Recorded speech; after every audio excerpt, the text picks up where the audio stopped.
구독은 하셨죠? 안 하셨으면 지금 당장 구독 버튼 클릭해 주시고요. YTN 라디오에서 유튜브 구독자분들을 대상으로 777 감사제 이벤트 하고 있습니다. 참여하시고 많은 선물 많이 받아가세요. 정말 이 판결이 대한민국을 흔들었습니다. 민주당은 정권 탈환을 할 기회가 그만큼 줄어들 겁니다. 정말 이 판결이 대한민국을 흔들었습니다. 그것뿐이 아니고 아마 판결을 난 김동연 부장은 잘 모르겠지만 생각도 하지 않았겠지만 대한민국의 역사를 살짝 바꾼 것도 있습니다. 그 정도의 판결이었다. 어제 만약에 판결을 해서 유죄 판단이 곧장 나왔다면 이재명에게는 아주 치명상이 되었을 것이고 그리고 아마 민주당에서는 지금 플랜 B가 없지만은 플랜 B를 급격하게 만들어내야 되는 부담이 있을 겁니다. 그런데 아직까지 대선은 2년 반이 남았거든요. 그러니까 민주당은 정권 탈환을 할 기회가 있었을 겁니다. 그런데 자 지금 다시 이재명에게 한 번 더 기운을 주는 이상한 판결이 되어버린 거예요. 물론 나중에 제가 설명드리겠습니다만 이미 나는 이재명 대표에게는 살아날 길은 없다 이렇게 보고 있습니다. 뭐 어쨌든 민주당이 쉽게 말하면 대변환을 할 이 기재가 될 판결이었는데 그 기회가 없어져 버린 거예요. 그러면 민주당이 다시 이대로 굴러간단 말이에요. 언제까지 굴러갈 것이냐. 제가 보기에는 그 공직선거법 재판 2심 판결도 아닐 겁니다. 아마 수원지방법원에서 나올 대북송금 사건 판결이 나는 한 6개월 뒤면 나올 수 있지 않을까 이래 보는데 그 판결이거나 아니면 공직선거법 재판 대법원 판결이 나올 때 문제가 도로 이재명 대표의 이 선거권 피선거권이 다 박탈이 되는 그 최종 판결이 나오면 그때 비로소 이제 민주당은 플랜 B를 찾아야 된단 말이에요. 그러면 민주당은 정권 탈환을 할 기회가 그만큼 줄어들 겁니다. 제가 보기에는 그래서 어제 판결이 생각을 넘어선 어떤 엄청난 그 안 보이는 파문을 일으킨 판결이다.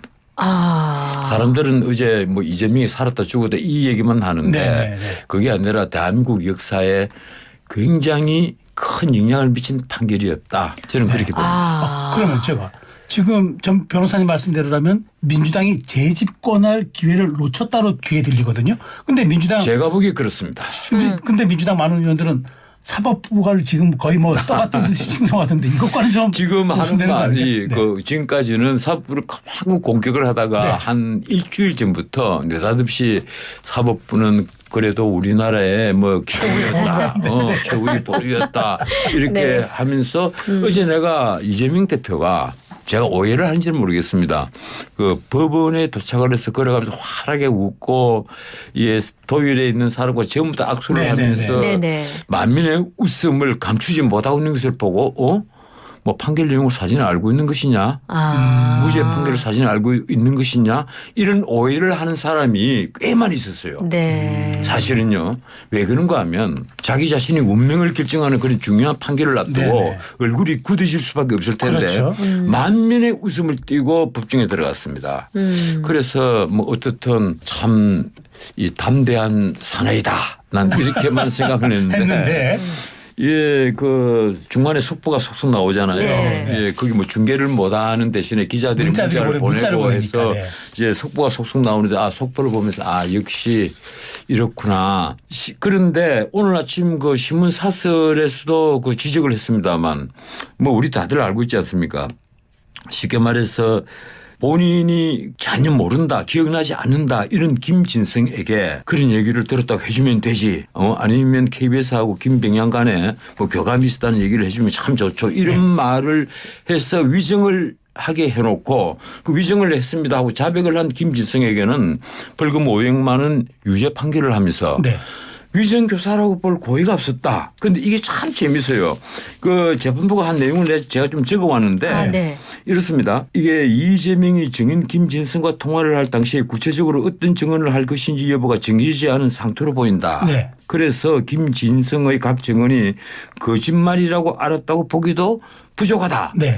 요까지는 내가 판사가 이렇게 볼 수도 있구나. 요까지는 네, 내가 이렇게 네, 인정을 네. 했습니다. 그런데 그 뒤에 나온 말이 정말 해괴해요. 네. 이재명과 김진성의 통화 내용이 이재명이 김진성에게 거짓 증언을 요청한 것으로 보기 어려운 점을 비춰보면 이거 한번 보세요. 우리나라에서 국어 공부를 한 사람이 그것도 평생 판결문만 써온 판사가 쓴 문장이 이렇게 비문입니다. 네.